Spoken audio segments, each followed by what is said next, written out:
रहमान ने अपने महबूब को कुरान सिखाया, इंसानियत की जान मोहम्मद सल्लल्लाहु अलैहि वसल्लम को पैदा किया, माँ काना मा यकून का बयान उन्हें सिखाया।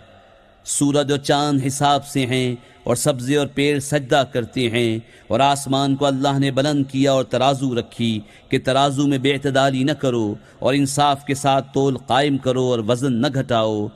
और ज़मीन रखी मखलूक के लिए, इसमें मेवे और ग़िलाफ़ वाली खजूरें और भुस के साथ अनाज और खुशबू के फूल।